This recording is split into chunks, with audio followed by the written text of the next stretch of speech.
selamat siang semua. Selamat siang, Ibu. Selamat siang, Ibu. Ini yang join siang, baru yang join baru 88. Jumlahnya berapa, nggih, Bu? Jumlahnya ada berapa ya? Ada yang bisa memberikan informasi berapa jumlah mahasiswanya? Izin, Bu. Oke, silakan. Kelas A 45 orang, untuk kelas B 46. Kelas C-nya? Untuk kelas C-nya 46, untuk kelas B-nya 45, untuk kelas A-nya 62 yang kelas dasar. Harusnya berarti 140-an ya? Ini baru 87 yang hadir, ini gimana nih ceritanya? Untuk kelas B sendiri, kelas Kupang punya ada kendala jaringan, Ibu, karena di sini lagi hujan deras, jadi ada teman-teman yang coba masuk tapi masih terhalang oleh jaringan. Itu ya. Itu yang tidak bisa saya pastikan kebenarannya ya, Bu ya. Bukan saya tidak percaya, tetapi temannya yang lain kan sudah berusaha hadir gitu ya. Itu yang tidak bisa saya pastikan gitu ya. Oke, mungkin gini aja dah, saya mulai ya daripada waktunya habis. Untuk Sipen, minta tolong untuk mengecek per kelasnya siapa yang tidak hadir, tolong agar jujur gitu ya. Jadi nanti yang bersangkutan biar saya mungkin bisa sempat konfirmasi, atau nanti yang bersangkutan yang akan konfirmasi ke saya gitu ya. Baik, saya ucapkan selamat siang dulu kepada ibu-ibu, adik-adik sekalian. Jadi pada kesempatan hari ini kita akan kuliah terkait dengan materi budaya Bali ya, tentang totok wajah dan full body massage. Ya, bentar saya bagikan ininya dulu. Sudah tampak ya, Ibu-ibu? Sudah ya? Sudah, Ibu. Sudah, Bu. Sudah, Ibu. Oke, baik. Baik ya. Nah, jadi saya ingin, jadi ini kan topiknya memang berkaitan dengan Ibu Nifas ya, Ibu Nifas. Jadi ibu-ibu sendiri sudah belajar tentang asuhan kebidanan pada masa nifas, tentu sudah tahu apa yang dialami ibu itu baik secara fisik maupun psikis gitu. Nah, termasuk juga mungkin Ibu Aida ini bocor, Ibu Aida. Saya enggak jadi host soalnya ya. Iya, Bu, maaf, Bu. Iya, tolong diinikan ya. Oke, baik. Saya slideshow. Nah, jadi ibu-ibu sudah tahu ya bahwa yang mungkin sudah punya anak gitu, tahu persis bagaimana rasanya, bagaimana rasa badan dan pikiran psikis itu pada saat setelah melahirkan. Mungkin ada yang bisa memberikan pengalaman bagi ibu-ibu yang sudah pernah melahirkan anak sehingga sudah sempat melewati masa nifas. Silakan, ada yang mau berkomentar mungkin untuk berbagi pengalaman. Silakan.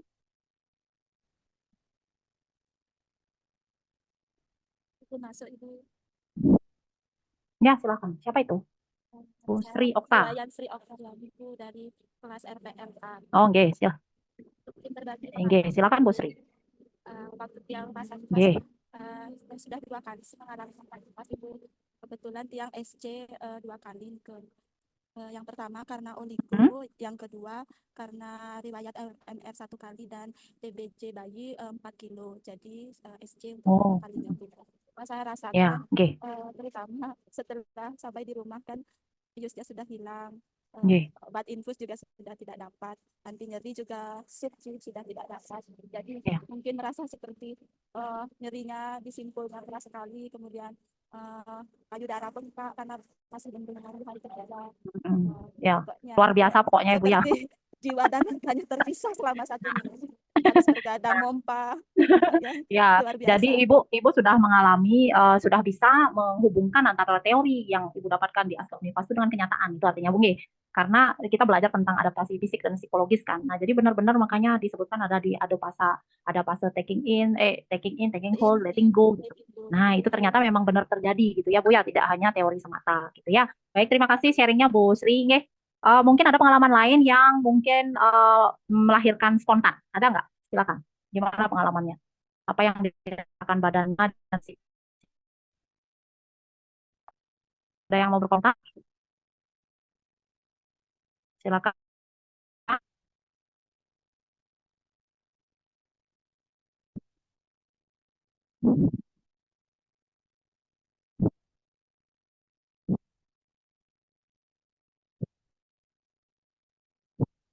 Ada yang berkomentar Ibu-ibu? Mau mungkin yang riwayat? Oh, silakan. Ini Bu Ratna. Spontan ya, silakan berbagi pengalaman. Ini Bumil. Mohon izin masuk, Ibu. Kebetulan saya riwayatnya persalinan spontan nomor 1 dan 2. Ya. Untuk persalinan pertama lebih terasa untuk psikologisnya ya, karena itu awal mulanya saya menjadi seorang ibu Ketika itu pas lahiran laserasinya sampai grade 4, Bu. Wih, mantap sekali. Itu lumayan itu. Dan Aduh. prosesnya lama sekali untuk proses mengedannya. Mungkin karena Iya. bayi tidak terlalu besar, cuman Udah mungkin pasti itu. proses mengedannya saya yang salah mungkin waktu itu. Nah, untuk persalinan kedua, Ya. Nggih. karena sudah punya pengalaman, jadi psikologi sudah siap. Keluarga semua mendukung sih dari awal kehamilan pertama sampai kedua. Cuman mungkin perbedaannya di sini sudah makin siap untuk kelahiran kedua. Jadi psikologisnya sudah Ya. mulai stabil untuk menerima anak kedua, Bu. Itu seperti itu, Bu. Untuk laserasinya juga Oke. agak minimal. Bagaimana rasa badan? Kalau badan setelah iya. partus, Bagaimana rasa badannya waktu itu? wih, pegelnya luar biasa, Bu, anak pertama, Bu. Nah, itu. Setelah laserasi itu udah takut untuk ke Ya. kamar mandi, udah ada perasaannya, udah, aduh, bisa nggak ya? Takut Ya. juga, lepas nggak ya gitu. Padahal udah tahu. Gini. Nah, artinya, baik, terima kasih ya Bu Ratna. Iya, Jadi terima kasih, Bu. masukannya luar biasa ya. Jadi apa namanya, pengalamannya, sharing pengalamannya. Jadi termasuk saya juga pengalaman melahirkan secara spontan 3 orang anak itu. Jadi sangat luar biasa badan rasanya di hari pertama itu ya. Jadi kebutuhan kelelahannya itu memang dari evidence base juga mengatakan bahwa hampir 80% ibu postpartum itu mengeluh kelelahan. Jadi itu yang keluhan utama yang paling dirasakan sebesar 80%. Kemudian ada hal-hal lainnya termasuk masalah psikis terkait dengan misalnya depresi, baby blues yang gitu-gitu. Jadi itu yang terjadi. Jadi tidak hanya teori saja dan tidak hanya berdasarkan hasil penelitian yang kita tidak lihat secara langsung gitu. Tetapi kalau sudah evidence base berkata seperti itu, kita nggak bisa. Itu adalah hal yang paling bisa kita percaya sebenarnya hasil penelitian itu ya.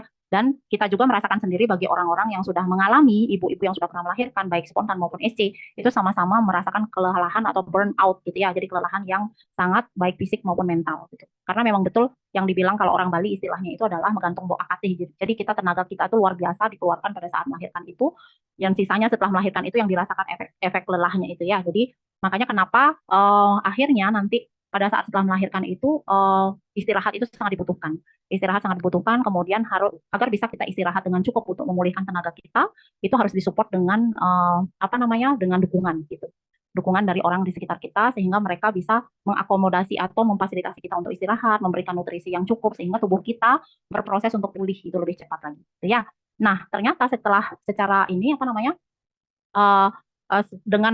dari hasil evidence juga ternyata untuk mempercepat proses hilangnya rasa lelah atau burnout-nya si ibu nifas ini ternyata ada beberapa alternatif atau asuhan komplementer yang bisa dilakukan. Nah, salah duanya ya, yaitu notok wajah dan full body massage.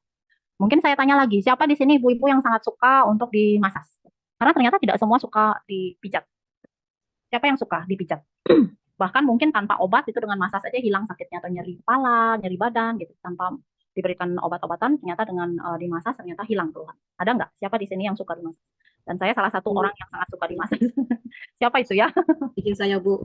Oh ya, Ibu suka Bu Salma. Ya, Iya. jadi mending daripada kita memasukkan obat-obatan kimia ke tubuh kita, mendingan kita coba alternatif gitu ya Bu ya. Pendapat ya. Nah, jadi harapannya dengan Ibu belajar sekarang tentang alternatif itu, jadi yang secara natural gitu. Artinya ibu kita suka dibegitukan, maka coba begitukan juga orang lain sebagai klien kita gitu ya. Nah, ini bisa juga jadi ladang bisnis ibu-ibu dengan melakukan pelayanan totok wajah, full body massage bagi yang punya praktek gitu misalnya, atau di tempat-tempat kerjanya misalnya di klinik atau di PMB, di rumah sakit. Nah, jadikan ini sebagai unggulan bisa jadi. Sehingga nanti menjadi kelebihan di masing-masing institusinya, sehingga nanti itu bisa sebagai daya ungkit untuk meningkatkan mungkin kunjungan ke sana dan bisa menjadi langganan gitu ya. Baik. Jadi kita akan mulai masuk ke topiknya ya. Mungkin secara umum dulu kita akan bahas tentang apa sih itu yang dimaksud dengan massage. Nah, jadi kalau secara ini saya tidak ceritakan sejarahnya ya, kenapa massage itu. Jadi saya yakin pasti ini adalah metode yang sudah sangat lawas gitu ya. Mungkin nenek moyang kita memang menggunakan ini sebagai alternatif penyembuhan ya. Jadi dulu pun di Bali ada namanya dukun pijat gitu ya. Jadi kalau orang yang keseleo, patah tulang gitu atau badannya merasa nggak enak, nah dilakukan biasanya pijit gitu ya. Jadi ada tukang pijit yang tersebar di beberapa tempat gitu ya, termasuk di tempat dekat rumah saya pun banyak masih tukang pijit yang tradisional. Nah, jadi secara terminologi, jadi massage itu kita artikan kalau dalam bahasa Indonesia namanya pijat ya. Jadi itu merupakan suatu tindakan pemijatan pada tubuh menggunakan tangan atau alat tertentu memberikan relaksasi, melancarkan peredaran darah, mengurangi ketegangan otot dan meningkatkan kenyamanan dan kesehatan tubuh. Nah, jadi efeknya luar biasa ya karena dengan pijatan itu ternyata melancarkan peredaran darah. Ya, ibu-ibu sudah pasti tahu ya bagaimana enaknya dilakukan massage itu ke tubuh kita. Nah, jadi di sini saya sudah sempat disinggung sedikit apa sih manfaat dari massage itu. Jadi kalau massage itu berpengaruh terhadap tubuh fisik maupun mental kita ya. Jadi di sini yang pertama tentu dia melancarkan peredaran darah. Jadi dengan adanya stimulasi pada tubuh kita, itu merangsang untuk lancarnya peredaran darah, terutama di daerah-daerah peredaran darah kapiler ya, karena daerah kapiler ada peredaran darah sistem pembuluh darah kapiler itu kan kecil-kecil. Nah, dengan dilakukan pemijatan tentu itu akan merangsang untuk ada aliran darah ke arah daerah itu yang ada pembuluh darah kapilernya. Kemudian tentu saja mengurangi nyeri dan pegal otot ya, karena merilekskan sifatnya. Kemudian meningkatkan fleksibilitas otot dan sendi, kemudian mengurangi kelelahan fisik tentu saja dan meningkatkan kualitas tidur karena kita rileks tentu kualitas tidur akan lebih baik dan lebih nyenyak. Dan meningkatkan sistem limpatik karena membantu membuang sisa metabolisme dan menurunkan ketegangan dan kekuatan tubuh. Nah, sedangkan apa manfaatnya secara mental? Jadi ternyata evidence, nanti mungkin saya kirimkan evidence-nya, jadi beberapa hasil penelitian yang mengatakan bahwa massage itu bisa mengurangi stres dan kecemasan. Makanya kalau terkait dengan ibu nifas, ini justru mengurangi nanti depresi, mengurangi risiko terjadinya depresi pada ibu nifas. Jadi yang untuk pertama itu adalah mengurangi stres dan kecemasan, karena ternyata pijatan itu merangsang hormon endorfin, ya ibu-ibu ya. Jadi endorfin itu yang membuat kita happy. Jadi ingat ada singkatannya hormon-hormon yang membuat positif untuk kita itu adalah istilahnya DOSE ya, DOSE. DOSE itu dopamin, oksitosin, udah gitu. Apa lagi tuh? S-nya itu E-nya endorfin, S-nya kok saya lupa ya. Ada yang ingat ya? S-nya itu apa ya? Hormon ya? Serotonin. Ya, hormon serotonin ya Bu ya, yang positif. Kalau yang antinya itu kan yang versusnya itu yang merugikan kita itu sebenarnya kortisol yang membuat kita stres. Serotonin ya Bu ya. Coba kita cari sama-sama biar nggak keliru. Saya pastikan lagi ya Bu ya.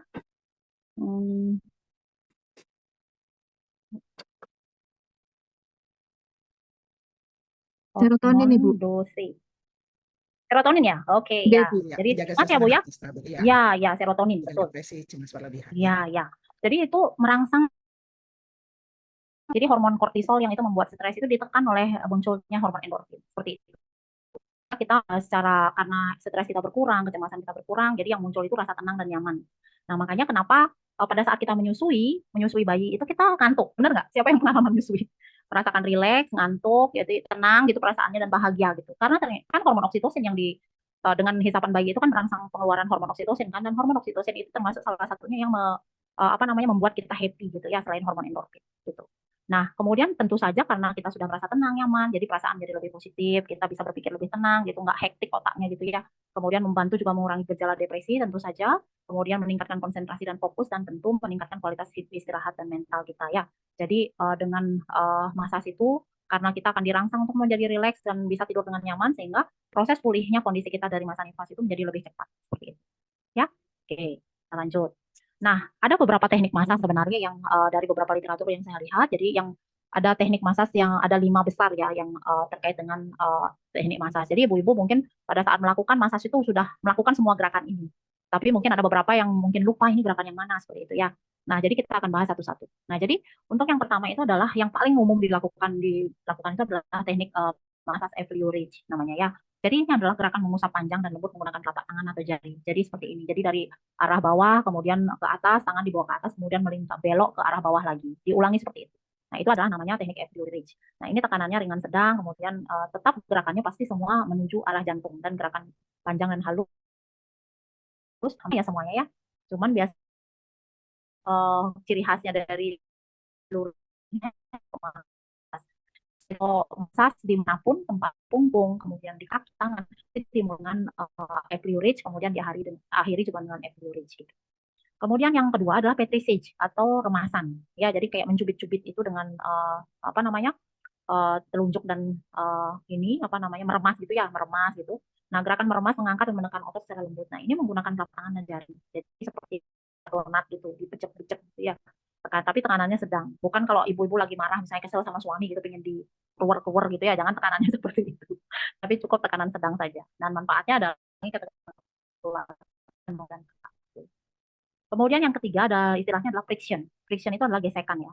Nah, gesekan ini adalah menggesek kecil dan dalam pada titik tertentu. Nah, biasanya ini kalau saya melihat membaca dan melihat dari beberapa tutorial itu friction itu lebih kayak kita melakukan acupressure.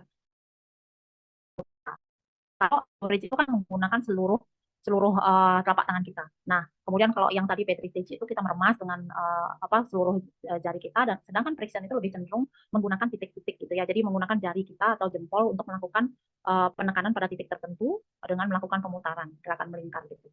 Nah, ini biasanya fokus pada area nyeri atau ototnya kaku seperti itu. Dan ini manfaatnya adalah mengurangi nyeri lokal, kemudian melepaskan otot yang kaku dan memecah penumpukan asam laktat. Kemudian tepotemen atau tepotage ya, ada juga yang menyebutkan tepotage atau tepukan kayak memukul-mukul ringan gitu. Nah, ini adalah gerakan menepuk ringan. Nah, cirinya ini adalah gerakannya cepat dan ritmis gitu, tekanan ringan dan dilakukan secara singkat. Ini adalah untuk meningkatkan stimulasi otot, meningkatkan adalah vibration atau getaran. Ini gerakannya getaran halus menggunakan telapak atau jari. Jadi digetarkan aja otot itu. Gerakan cepat dan halus dilakukan beberapa detik saja. Nah, ini manfaatnya adalah untuk relaksasi saraf dan mengurangi ketegangan dan efek menenangkan. Biasanya dilakukan pada akhir kegiatan massage, gitu ya. Nah, untuk ini sendiri, full body massage sendiri ya. Jadi tadi kan itu beberapa gerakan yang biasa dilakukan terkait dengan massage. Nah, kita akan masuk kepada topik kita yaitu full body massage pada massage. Jadi ini full body massage ini tentu menggunakan kelima gerakan dasar dari massage itu ya. Jadi apa sih definisinya? Jadi full body massage pada ibu nifas ini merupakan teknik tindakan pemijitan yang dilakukan secara menyeluruh pada tubuh ibu setelah melahirkan. Jadi meliputi area kepala, leher, bahu, punggung, lengan, perut, tungkai hingga kaki dengan teknik dan tekanan yang lembut serta aman yang bertujuan untuk memberikan relaksasi, mengurangi nyeri, melancarkan sirkulasi darah serta membantu pemulihan ya kondisi fisik maupun psikologisnya. Nah, ini udah jelas ya, tadi udah kita bahas juga. Jadi sama sebenarnya apa manfaat dari full body massage pada ibu nifas, termasuk secara umum juga sama. Kemudian apa sih yang disiapkan sebelum kita untuk melakukan full body massage? Jadi ini, tentu yang digunakan sebagai media adalah minyak ya. Kalau seandainya tanpa menggunakan minyak, tentu akan sulit melakukan pijatan. Jadi minyak yang bisa digunakan itu bisa minyak baby oil, bisa minyak kelapa, bisa PCO, bisa misalnya PCO ditambahkan dengan essential oil, silahkan. Jadi boleh. Kemudian ada handuk bersih untuk menutup bagian-bagian yang memang tidak sedang dimasas gitu. Untuk menjaga privacy, kemudian ada selimut, ada bantal, ada waskom, air hangat, ada tisu untuk membersihkan ya, membersihkan setelah dilakukan masas dan sarung tangan jika diperlukan. Tapi biasanya lebih enak kita melakukan masas dalam kondisi tidak menggunakan sarung tangan. Nah, kemudian ingat-ingat juga bahwa untuk persiapan lingkungan yang perlu disiapkan tentu adalah ruangan yang hangat. Jangan terlalu dingin, jangan terlalu panas juga. Kemudian tenang, tidak ada orang yang warawiri dan tertutup karena kita tentu harus menjaga privasi klien kita. Kemudian pencahayaannya cukup. Biasanya kalau di spa-spa itu kan pencahayaannya agak redup gitu ya, karena itu menimbulkan efek relaksasi pada kliennya. Kalau terlalu terang itu justru membuat susah untuk membuat kita relaks. Gitu. Kemudian privasi ibu terjaga, jadi tentu harus ada tirai penutup. Nah, kemudian apa yang perlu disiapkan ibunya? Jadi klien yang akan kita berikan massage tentu kita harus menjelaskan dulu. Jadi kemudian karena ini adalah kita sifatnya petugas kesehatan, tentu kita harus memberikan inform consent. Jadi setelah kita menjelaskan tujuan dan prosedur, sebentar nggak ibu? Gimana deh? Siapa namanya? Oh ya, yang hari apa? Hari Selasa. Oh ya. Di ujung yang dekat. Ya, oke. Jadi tentu harus kita berikan inform consent ya karena itu sebagai bentuk layanan kita di klinik gitu. Termasuk misalnya kalau melakukan home care pun tetap ibu sebagai pertanggungjawaban kita gitu ya untuk keamanan kita sendiri tentu ibu harus menggunakan inform consent karena di sana berbicara udah kita menjelaskan semua prosedur, ibu-ibu juga sudah menggunakan melakukan tindakan sesuai SOP. Jadi apapun akibat yang terjadi setelah itu bukan tanggung jawab kita karena mereka sudah bersedia untuk dilakukan tindakan gitu ya. Nah, kemudian anjurkan ibu untuk BAK terlebih dahulu. Jadi jangan sampai di tengah-tengah sedang melakukan massage ternyata ibu itu ingin BAK. Artinya disiapkan juga, diminta untuk mengosongkan kandung kemih dulu. Tetapi kalau misalnya di pertengahan sudah dilakukan persiapan itu, tetapi di pertengahan pingin lagi ya udah nggak apa-apa biarkan. Daripada ibunya merasa tidak nyaman saat dilakukan massage. Kemudian posisikan ibu nyaman di tempat tidur, lepaskan perhiasan yang mengganggu ya. Kalau yang tidak mengganggu tidak usah dan tutup bagian tubuh yang tidak terlihat.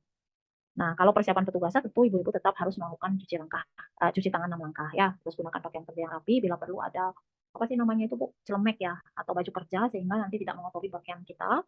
Kemudian kuku jangan sampai panjang. Apalagi misalnya ibu-ibu menggunakan kuku extension gitu ya. Jadi ada tambahan kuku. Nah, itu bisa melukai nanti klien kita. Termasuk cincin ya. Karena kadang-kadang cincin bisa melukai apalagi nanti dilakukan massage tentu pada area kulitnya akan aliran darahnya lancar banget di sana. Mau merah kan, kegores itu pasti akan lebih parah atau banyak keluar darah.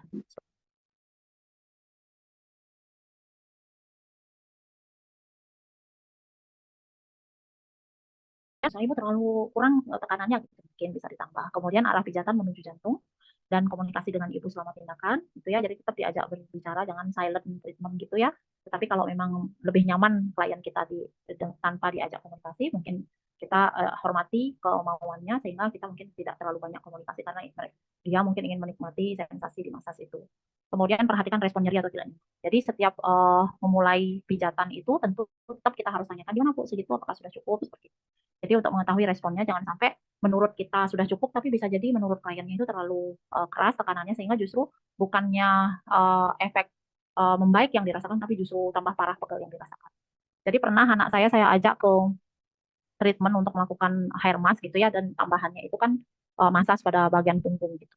Nah, anak saya ini ternyata dia nggak berani ngomong bahwa pijatan yang dilakukan di bagian bahunya itu ternyata terlalu keras. Dia nggak mau merespon itu, nggak mau menyampaikan ke petugas tukang pijitnya itu di salon. Nah, ternyata bengkaklah bahu anak saya sampai di seperti itu. Jadi kalau seandainya kita tidak tanyakan ke klien.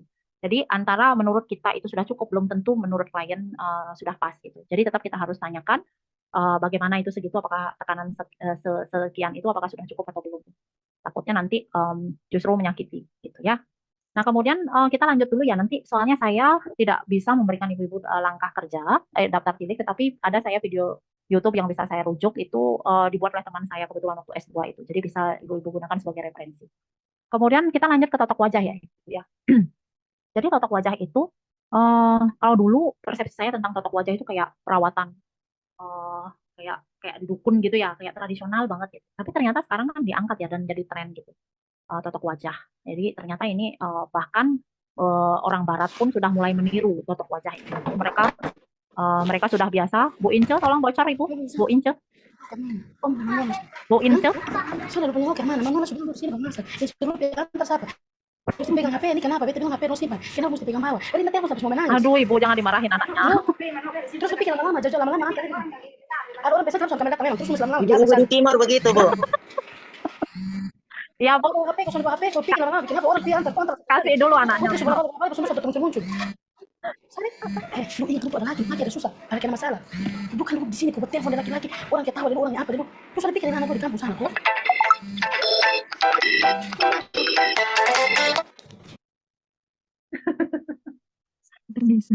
Itu saya dengarnya ibu-ibunya marah. Oke ya Bu ya. Sekilas tadi iklan ya Bu ya, iklan tadi. Bu Ince ngasih kita iklan gitu ya.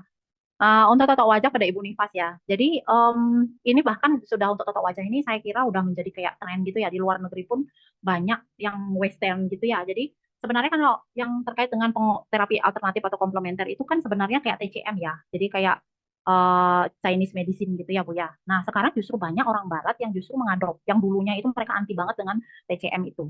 Nah sekarang justru mereka banyak mengadop. Mereka jadi influencer yoga, jadi influencer kecantikan dengan metode yang tradisional, misalnya dengan massage, dengan menggunakan herbal gitu. Jadi mereka justru jadi influencer itu sekarang. Jadi artinya semakin ke sini itu kan memang penelitian itu kan semakin merebak gitu ya. Jadi semakin banyak yang meneliti pentingnya itu. Jadi kemajuan teknologi kita, ilmu pengetahuan kan semakin maju. Jadi yang hal-hal yang sifatnya tradisional itu sekarang diteliti gitu. Sehingga bisa dibuktikan secara ilmiah. Dan ternyata banyak ya bukti ilmiahnya. Baik yang herbal, kunyit itu ya banyak bule yang sedang nge-share sekarang misalnya efek apa namanya manfaat mengonsumsi turmeric gitu ya, jahe kunyit gitu, jahe ginger gitu. Jadi banyak sekali yang sudah apa namanya yang menyebarluaskan gitu. Jadi sekarang masa orang bule yang mensosialisasikan itu, kita orang timur kita harus mensosialisasikan bagaimana efek-efek dari pengobatan komplementer itu ya. Nah, kita akan berbicara terkait lanjutannya adalah tentang totok wajah pada Ibu Nifas. Jadi totok wajah ini adalah tindakan stimulasi atau penekanan lembut ya. Jadi ini lebih sebenarnya totok itu kayak akupressor pada daerah wajah gitu ya. Nah, apa tujuannya totok wajah pada Ibu Nifas? Jadi ini tentu sama, semua penekanan pada titik-titik tubuh kita itu akan menimbulkan efek relaksasi dan ketenangan. Karena itu yang saya sebutkan tadi bahwa dia menstimulasi pengeluaran atau rilisnya hormon-hormon yang membuat kita happy. Yang DOS itu ya, DOSE ya. Kemudian mengurangi stres dan kelelahan juga. Sama, melancarkan sirkulasi darah di area wajah. Mengurangi sakit kepala ringan bagi yang sedang sakit kepala, membantu kualitas tidurnya. Tentu saja menyegarkan wajah dan mengurangi ketegangan otot. Makanya ini katanya kalau sana dilakukan secara rutin bisa meningkatkan wajah, kekencangan wajah seperti itu ya, karena mungkin di sini ada efek melancarkan sirkulasi darah. Jadi itu menyebabkan mungkin wajah menjadi lebih glowing gitu ya, dan mungkin mencegah terjadinya kerutan pada wajah kita. Kemudian apa sih manfaatnya? Jadi tentu tadi sudah dibahas sedikit, cuman ini lebih spesifik lagi. Jadi dibagi antara yang mana fisik dan mana psikis gitu ya. Nah, jadi ini adalah titik-titik umum dari totok wajah yang dilakukan. Jadi di sini ada titik tengah dahi ya, di sini dahi, kemudian ujung Ini titik tengah dahi, ini ujung alis kiri dan kanan, kemudian di pelipis sebelah sini ya pelipisnya Bu ya. Kemudian ada di pipi, di sini area pipi, yang di sini area pipinya, jadi diarahkan ke arah sana. Kemudian di bawah mata, sisi hidung, kemudian ada di area dekat pipi sudah ya tadi dan dagu ya. Jadi itu adalah titik-titik area umum yang dilakukan untuk totok wajah. Nah, untuk selanjutnya ibu-ibu bisa lihat video tutorialnya dari apa namanya dari dua tindakan tadi. Tapi bisa nanti ibu tonton sendiri karena untuk full body massage itu cukup panjang videonya, sehingga nanti bisa ibu inikan sendiri ya. Ibu apa namanya ibu lihat sendiri. Nah, mungkin itu saja yang bisa saya sampaikan terkait dua topik itu untuk totok wajah dan full body massage. Tetapi karena ini adalah beban SKS-nya adalah P, maka ibu-ibu karena ini tidak langsung ke kampus, jadi ibu harus melakukan prakteknya sendiri. Gitu, ya. Nah, untuk tugasnya terkait dengan full body massage dan totok wajah ini, ibu-ibu bisa berkelompok berdua-berdua. Ya, berdua-berdua silakan. Nanti membuat dibagi ada dua kelompok yang akan membahas. Jadi ada kelompok yang membuat video tentang full body massage dan ada kelompok yang membuat apa namanya totok wajah gitu. Jadi silakan diatur bagaimana caranya. Entah ibu mau berkelompok sendiri memilih teman silakan atau mau diundi silakan. Nah, kalau yang memilih pemilihan untuk topik yang akan dibuatkan video itu bisa nanti diundi seperti itu. Jelas ya tugasnya? Jelas? Oke. Oke, dibuat sekreatif mungkin. Kalau seandainya minim alat, gunakan yang ada saja. Kalau yang lagi tugas di puskesmas, silakan gunakan itu. Jadi saling satu aja. Jadi ada mungkin berperan satu sebagai pasien, satu sebagai bidannya, atau tidak menggunakan temannya pun boleh. Pasiennya siapa tahu yang beneran punya pasien nipas gitu langsung dipraktekkan gitu. Pasiennya langsung merasa senang karena diberikan treatment lebih gitu ya. Nah, dibuat sekreatif mungkin, kemudian nanti silakan unggah di YouTube-nya masing-masing. Jadi jangan ke drive saya karena nanti penuh drive saya penuh dengan video itu. Jadi kirimkan ke saya itu hanya link saja, link videonya. Paham nggak ibu-ibu nggak? Siap, Paham, Ibu. Ibu. Oke, karena sudah paham, silakan nanti bisa dibuka YouTube-nya. Saya bagikan nanti apa namanya PPT-nya. Nanti di dalam itu ada linknya, silakan dibuka, dipelajari bagaimana tekniknya. Memang kalau yang durasi full body massage itu jauh lebih panjang daripada yang apa namanya yang totok wajah. Jadi nanti ya tergantung nanti undiannya seperti apa, siapa yang dapat full body massage, siapa yang dapat totok wajah. Seperti itu. Ya, oke. Kalau sana tidak ada yang mau ditanyakan lagi, apa ada mungkin yang mau disampaikan? Silakan. Oh, untuk pengumpulan ya nggak ada yang bertanya nih. Maunya saya suruh kumpul besok, mau nggak? Nggak mungkin kan? Jangan Ibu. Soalnya nggak ditanya sih, harusnya kan tanya, Ibu kapan mau dikumpulnya? Gitu. Tanya lah, gitu ya. Langsung fokus di proposal, Bu. Mau ditanya, Bu. Izin Ibu bertanya. Iya, silahkan. Siapa itu? Bu Bu Francisca, Siar, Bu. kapan? Bu, oh ya Bu Siar dulu. Izin Gimana Ibu, Bu? Izin kalau bertanya, Bu. misalnya dalam Bentar Bu keadaan Francisca. Ya. Ya, izin gimana Bu Ibu, Siar? izin Ibu, misalnya dalam keadaan pusing atau migrain itu, apakah boleh Ibu dilakukan totok wajah Ibu? Ya, justru bagus nggak? Bukannya justru bagus ya Bu ya? Nggak apa-apa ya Bu? Ya, Oke. ya nggak apa-apa. Gini Bu, prinsipnya itu sebenarnya kan kita kan hanya melakukan gini ya. Kalau kalau saya prinsipnya daripada saya mengkonsumsi obat dulu, mendingan saya gunakan alternatif. Jadi kalau saya pusing itu, migrain kan kadang-kadang menstruasi itu saya di usia setelah 40 tahun itu biasanya sering saya migrain. Jadi menjelang menstruasi itu pasti saya migrain di masa-masa PMS itu. Nah, jadi yang saya lakukan itu adalah massage dulu.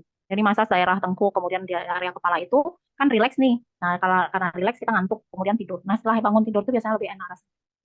Justru bagus Bu Siar. Baik Jadi Ibu. itu yang mesti utamakan dilakukan. Tetapi ingat bahwa ini adalah alternatif gitu ya. Jadi alternatifnya banyak, bisa dimasas, bisa di akupressor, bisa juga akupunktur. Teman saya Bu Ade itu kan ahli akupunktur beliau. Jadi kalau teman-teman saya di sini lagi migrain gitu atau lagi ada yang bahkan hipertensi itu dia dilakukan dengan akupunktur. Jadi Mbak Ade itu bawa jarum itu kemana-mana. Jadi ditusuk teman-temannya kalau lagi perlu. Ya, jadi sangat-sangat recommended Bu. Dan itu juga sudah ada evidence base-nya. Jadi justru efek samping yang ditimbulkan secara metabolik itu justru lebih rendah ketimbang kalau menggunakan obat-obatan. Ya, tetapi tidak anti obat loh Bu ya. Jadi itu hanya alternatif. Tapi kalau seandainya itu berlanjut gitu misalnya dan memburuk gitu ya tentu nggak masalah obat-obatan. Itu kan sebagai alternatif gitu ya, pilihan. Oke, Baik, Oke, terima sudah Bu kasih Siar Bu. ya? Oke, Baik, terima kasih Bu. ya sama-sama. Bu Francisca gimana Bu? Udah mau ujian nih Bu ya? Ya, Bu. Gimana Ibu mau seminar orang bolak-balik gitu ini tulisannya? Itu sudah ini, sedang perbaikan ini, Bu. Izin bertanya, Bu, terkait gimana? materi tadi, apakah full body massage itu bisa dilakukan pada pasien post SC, tapi mungkin kita perhatikan apa? Ya baik. Ya. Itu pertanyaan bagus ya Bu ya, pertanyaan bagus. Jadi kalau yang SC itu biasanya dihindari dulu Bu, sampai betul-betul lukanya sembuh. Jadi di sana memang ada kayak apa namanya untuk kayak kriteria yang diperbolehkan untuk melakukan full body massage itu adalah ibu yang lahir spontan 24 jam setelah kelahiran gitu. Jadi karena ada juga massage nanti full body massage itu selain punggung juga perut akan dimasas itu kan untuk merangsang stimulasi pergerakan peristaltik ususnya itu. Nah, kalau ada luka di abdomen kan tentu itu tidak bisa dilakukan gitu. Nah, kalau bagian punggung pada ibu SC sangat bisa, tetapi tidak bisa dengan melakukan tengkurap ya. Jadi tidak bisa dengan berbaring tengkurap. Telungkup tidak bisa karena ada luka. Nah, jadi posisikan kalau ibu yang mengalami SC berarti posisikan untuk melakukan pijatan pada punggung itu dengan posisi duduk. Duduk menghadap agak miring ke arah depan gitu. Seperti kita lakukan mau melakukan pijat oksitosin gitu. Ya. Oke, jawabannya ini ya Bu ya, sudah ya. Jadi itu sebenarnya terpikir oleh saya gitu. Tapi udah Ibu ingatkan dengan bertanya jadi saya sempat sampaikan ke pada saat ini gitu. Makasih Ya, Bu. Bu Francisca sudah ya? Sudah Bu, Oke, makasih Bu baik. untuk jawabannya. Oke, sama-sama. Ya, ya, sama-sama Bu. Ada lagi? Ada lagi? Cukup ya nanti dilihat videonya dulu nanti yang tidak dipahami gitu. Nanti bisa WA saya gitu ya. Untuk yang full body massage itu dibuat oleh teman saya waktu S2, jadi saya tahu kinerjanya dan itu saya lihat udah bagus karena kebetulan kami ternyata belum punya videonya Bu. Jadi karena saking sibuknya nih dengan ibu-ibu yang banyak ini, jadi kami nggak sempat membuatnya. Enggak Bu. Nanti dibuatkan ya. Setelah itu nanti dilihat, kemudian kalau yang dari untuk totok wajahnya juga saya kira recommended untuk dilihat, bisa ibu-ibu gunakan sebagai acuan gitu. Ya, ini Bu Gusti Ayu Chandra ada yang mau ibu mau bertanya? Izin Ibu Nggih. bertanya. Ya, silakan. Untuk full body massage nih apakah boleh untuk Ibu nifas berapa hari yang paling efektif Ibu? Kan biasanya kalau untuk 3 hari masih nyeri nih Ya. tapi badan pegel pengen massage itu seperti apa sebaiknya Ibu? Oh, tadi yang udah sampaikan ini yang pertanyaan Bu Francisca sudah nyambung tadi bahwa kalau yang spontan, persalinan spontan itu bisa dilakukan 24 jam setelah melahirkan. Jadi itu Ibu bisa udah lakukan itu Bu. Jadi sangat membantu tuh massage itu. Jadi saya sendiri sudah merasakan memang begini itu apalagi ditambah dengan dukungan yang bagus selama kita nifas itu luar biasa prosesnya itu, pulihnya itu ya. Jadi tidak tergini ya, kayak terangkat sakitnya gitu kalau sampai setelah dimasas kemudian kita tidur kayak diangkat sakit badan. Jadi itu bisa dilakukan setelah sehari setelah melahirkan. Jadi kalau dia melahirkan secara spontan, biasanya kan kita memulangkan pasien itu kan 24 jam ya. 24 jam berarti bisa dilakukan pas kunjungan rumah. Itu sebagai mungkin tambahan gitu ya, keunggulan ibu-ibu misalnya tambahan servisnya atau mungkin berbayar silakan dilakukan home care. Oke, sudah jelas Bu Chandra? Terima kasih Bu. Sama-sama. Ada lagi mungkin? Baik ya. Nah, sampai jam segini ini baru 122 yang hadir. Silakan ibu-ibu bantu yang sipennya untuk mata kuliah ini. Tadi dibantu di list atau dipotret dulu lah ya. Ya, mungkin bantu siapa yang memotret ini ada 5 slide di sini. 5 ini ya, nanti baru di list siapa yang sudah hadir. Bisa ya Bu ya? Saya nanti lip dulu, nanti saya biarkan ini, jangan Ibu keluar dulu sehingga nanti bisa di-absen oleh teman-temannya dengan di screenshot gitu ya. Karena kasihan juga kan teman-temannya berusaha hadir, tetapi temannya yang tidak hadir itu dianggap hadir. Kan nggak fair ya Bu ya? Kalau saya sih nggak fair. Kecuali memang itu memang karena alasan benar-benar tidak bisa gitu, karena sesuatu dan lain hal. Tetapi karena malas gitu, itu yang tidak bisa saya terima. Ya, oke. Ada lagi yang bisa disampaikan mungkin? Bu, saya Siapa itu yang Bu, bisa sharing sedikit Bu, bisa tidak? Kalau kita di tempat kita itu untuk perawatan ibu nifas kayak komplementer seperti ini, biasanya termasuk saya juga Bu, itu setelah nepartus itu kita lakukan bagaimana seperti dipijat tapi pakai air panas Bu, air mendidih sekali. Kenapa kayak gitu Bu? Iya Bu, itu mungkin anggapan mitos orang-orang sini Bu. Oh. Terus nanti setelah itu kita dikasih jamu yang mereka rancang sendiri. Ya. Apakah itu pengaruh dengan kesehatan kita selanjutnya atau seperti apa? Tapi secara ini kita rasakan itu Ibu, setelah ditatobi, setelah habis partus itu habis mandi itu dipakai air panas, pakai minyak kelapa, terus ditekan-tekan bagian punggung, bagian belakang Bu. Itu kita rasa nyaman Bu. Oh, air panas. Ibu Bu Dina, terima kasih ya. Itu air panas atau air hangat Bu? Air panas Bu, air panas saja yang mendidih Bu. Tapi nggak luka tahu gininya Ibu. Apa namanya? Nggak terbakar kulitnya? Tidak terbakar karena digosok dulu dengan minyak kelapa. Minyak kelapa yang baru. Digosok kita, betis-betis kita Bu. Jadi itu ada anggapan yang seperti Ibu, misalnya dia selama hamil, setelah hamil, terus partus masih ada udem di kaki itu Bu. Itu ditekan-tekan, itu 3-4 hari pasti hilang Bu. Oh ya. Oke, baik. Kalau yang massage dengan minyak itu masih masuk akal bagi saya Bu ya. Tetapi kalau yang diginikan oleskan air panas, sepanjang itu tidak disiram dengan air panas, karena air panas itu kan akan memberikan efek luka bakar pada kulit kita kan. Tapi kalau hanya dioleskan dan tidak menimbulkan luka, saya kira nggak masalah Bu. Itu kan kita harus berdampingan dengan sosial budaya di sekitar kita. Jadi nggak mungkin kita Siap. hilangkan, tidak mungkin kita hilangkan hal-hal seperti itu. Kita harus berdampingan. Tetapi ibu-ibu karena sudah menjadi bidan nantinya karena di profesi, tentu harus punya critical thinking yang cukup gitu ya. Jadi jangan sampai nanti mitos-mitos yang merugikan kesehatan itu tetap dibiarkan. Tetapi kalau yang ini kan dia tidak melukai dan efek samping yang dirasakan juga menjadi lebih enak badannya kan, dan menimbulkan apa namanya, menimbulkan efek yang positif lah. Jadi nggak apa-apa Bu, gitu. Nah, kalau terkait Siap. dengan obat-obatan atau herbal yang diminum itu, sekarang kita perhatikan dulu apa itu herbalnya yang dipakai. Kalau hanya rempah-rempah nggak masalah, kan itu memang rekomendasikan. Kayak misalnya ginger itu kan berfungsi untuk menghangatkan tubuh, kan bagus itu Bu untuk membuat efek Iya. rileks itu. Kemudian kalau kunyit itu menimbulkan efek antiinflamasi, mengurangi apa namanya pembengkakan pada tubuh kita, termasuk mencegah infeksi seperti itu.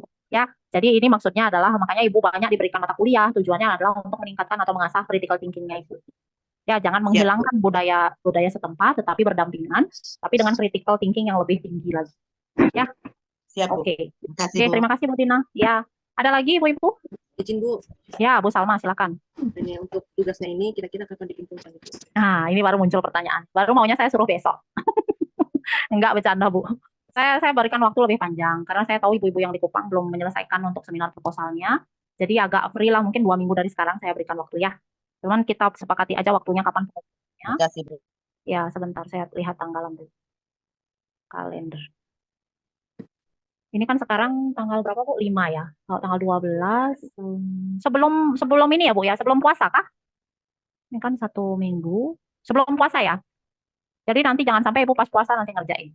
Puasa Kalau tuh puasanya kan mulai kalau di kalender itu iya puasanya mulai di tanggal 1 tanggal 20 Februari. ya, Iya, 20 Februari. Saya minta setelah libur cuti bersama Imlek ini ya Bu, boleh Bu? Tanggal 19 ya atau tanggal 18 Februari. Oke ya? boleh. Ya. Tanggal Oke. 19, Bu. Ya, boleh paling lambat 19, tanggal 18 atau 19 silakan. Nanti kirimkan ke sipennya itu dalam bentuk link per kelas ya, linknya terus nanti isi nama untuk sipen nanti tolong diisi dalam bentuk gini, buatkan saya apa namanya dalam bentuk tabel. Jadi nama kelompoknya siapa saja kan ada 2 orang 2 orang mahasiswa. Kemudian nanti di kolom berikutnya itu link YouTube-nya ya. Jadi nanti saya gampang menilai dan gampang untuk melihat YouTube-nya. Terus isi juga NIM-nya ya Bu ya. Jadi nama nomor, nama mahasiswa, NIM mahasiswa, kemudian link YouTube. Ya. Sudah nggih? Sudah Siap, Ibu? Bu. Oke, Makasih. baik. Oke, Ibu. Baik, sudah. Bu Algonia tadi mau bertanya, Bu? Bu, Ya, Bu Rahmi gimana?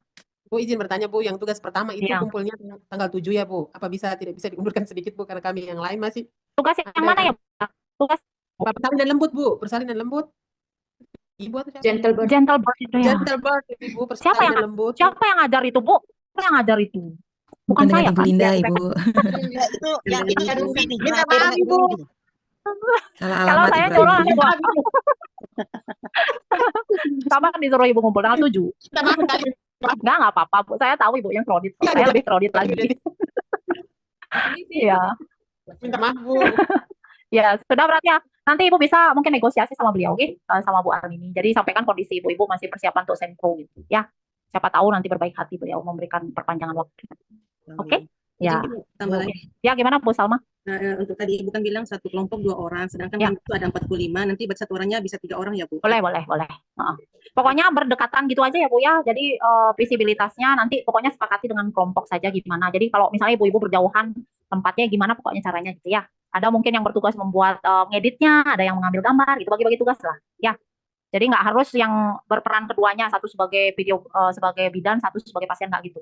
Jadi boleh ibu gunakan temannya di tempat kerja yang bukan sedang kuliah sekarang, tetapi nanti berperan masing-masing gitu ya. Jadi ada yang mungkin berperannya ngambil tik gambar, ada yang mungkin berperan pada saat praktikum itu, ada mungkin yang berperan mengedit gambar. Ya, oke. Jelas ya Bu Salma? Jelas Ibu, terima kasih Ibu. Oke, baik. Sudah ya Bu ya? Cukup ya? Oke, Ya, Bu. nanti silahkan berproses, nanti idenya nanti sampaikan gimana nanti biar bagus gambarnya. Ya, sekarang kan udah banyak media yang bisa digunakan. Oke, gitu saja mungkin dari saya ya. Sampai ketemu lagi mungkin di lain kesempatan. Semoga semua sehat selalu ya, gitu. Untuk melaksanakan tugasnya masing-masing. Terima kasih semua. Selamat sore. Selamat sore. Terima kasih Bu. Terima kasih. Sore. Sore, Bu. Oke. Selamat sore, Ibu.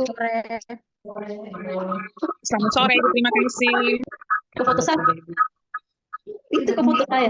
Kakak yang kelas A, semua hadir, Kak. Kelas A siap hadir, Kak. Oke,